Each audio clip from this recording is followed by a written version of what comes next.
Can you believe it? Not only is Dark Samus a playable character, but now we got Lower Brinstar. I am so freaking excited. Also, Simon Belmont and King K. Rool are confirmed characters, but wow, Lower Brinstar!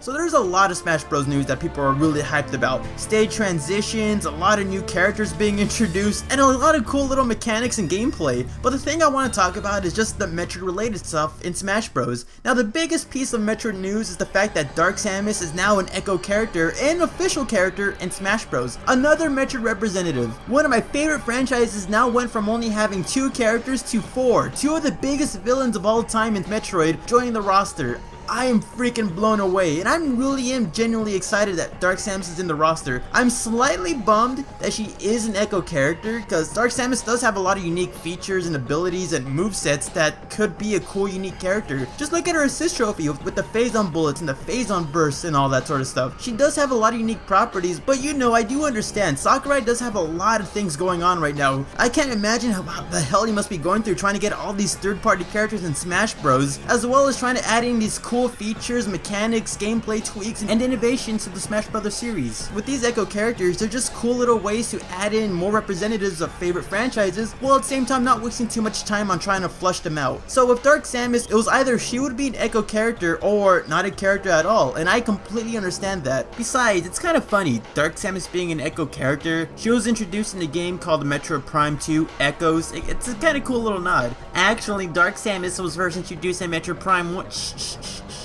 Just calm yourself down. We don't need to be technical. It's just a funny joke people are saying on the internet. Come on, guys. Come on. Let's not get angry about this. Hey, look in the bright side. With Dark Samus being her own unique character instead of a palette swap or an assist trophy, that means we get an official Dark Samus amiibo. And you can bet your life that I'm gonna fight tooth and nail to get that freaking amiibo. And it does make sense in the canon for Dark Samus to be an Echo character of Samus. Dark Samus is essentially a weird phase-on mutated Metroid clone of Samus with her phase-on suit and all of her abilities. It does make sense. However, I kind of wish there was some differences. From what I've seen in the trailer, a lot of Dark Samus's moves seem to be one-to-one to Samus's. Same aerials, same smash attacks, a lot of the same specials. She has the screw attack, she has the grapple beam, she has the super missiles and regular missiles, she has the morph ball bombs, she has the charge beam. I have heard some people say stuff like her super missile launches slightly faster than Samus's super missile, and her morph ball does launch her diagonally as opposed to just going straight up and down like Samus's morph ball. That could be a cool change for recoveries, but aside from that, there isn't that much I can really compare. I haven't seen all of Dark Samus's moveset, so there could be a couple differences I'm not aware of. And then looking at Dark Samus's final smash, I'm kind of disappointed.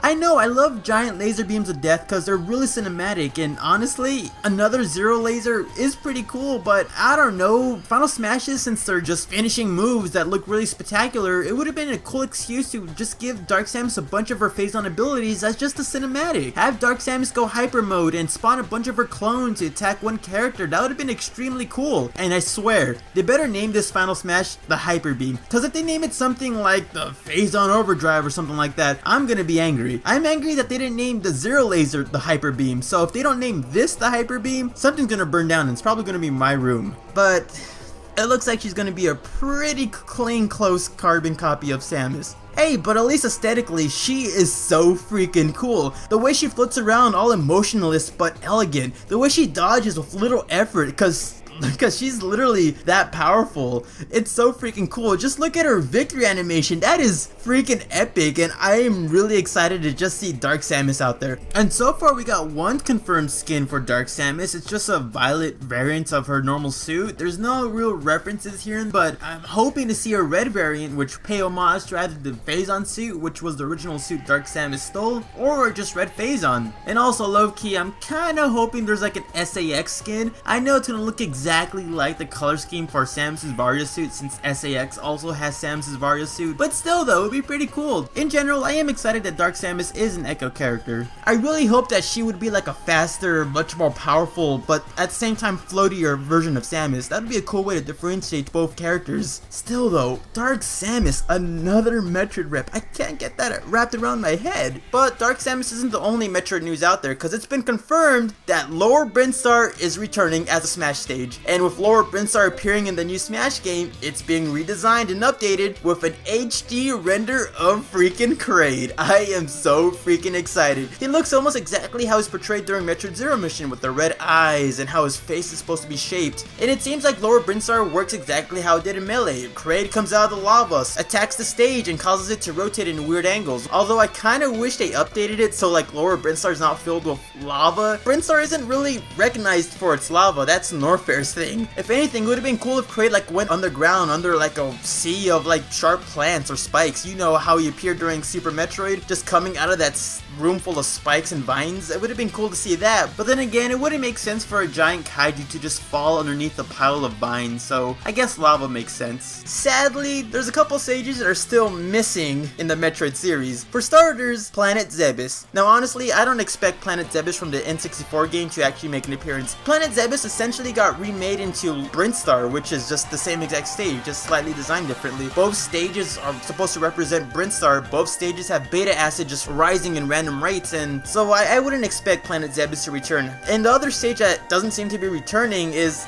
Pyrosphere. Okay, I know people don't like Other M, but come on, Pyrosphere was actually a pretty cool stage, come on.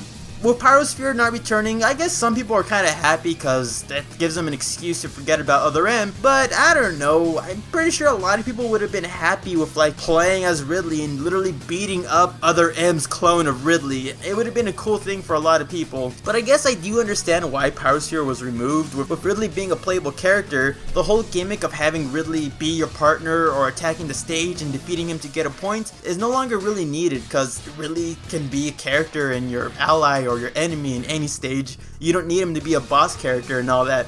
But at the same time, Pyrosphere was pretty unique. It had Zeros, it had GF gunships, and honestly, they could have still kept Ridley as a boss character. In the canon, Other M had Ridley become a clone, and with the playable Ridley looking like it's based off Zero Mission and Metroid 1's representation of Ridley, it would have made sense. But they could have had something like, well, if Ridley is selected as a character, then Alfonso would take the stage in his place, and then you have Alfonso say, "Leave it to me."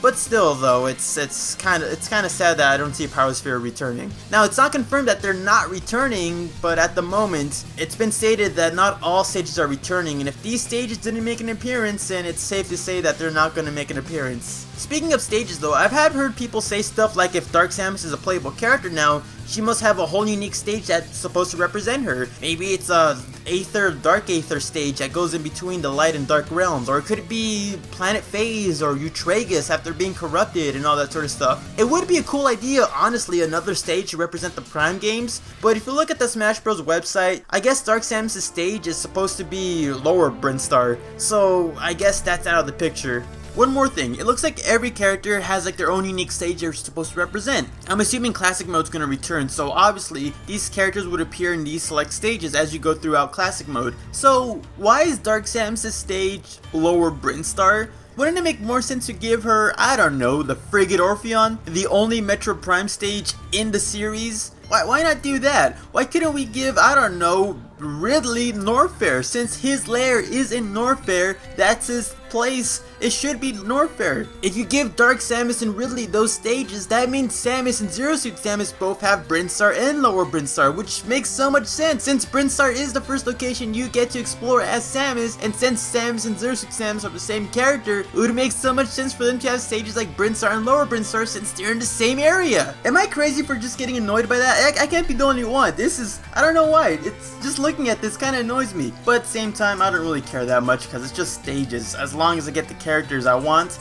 that's all I really need. Well, that's just my opinions and thoughts about Dark Samus, the lack of Pyrosphere, Lower Brinstar's inclusion, and a bunch of other stuff. What I want to know is what you guys think. How excited are you that we got Dark Samus as an Echo character? How excited are you that we have Lower Brinstar now with an HD Kraid? And let's be honest, how excited are you that the Belmonts and King K. Rool are now playable characters in Smash Bros. That's freaking insane!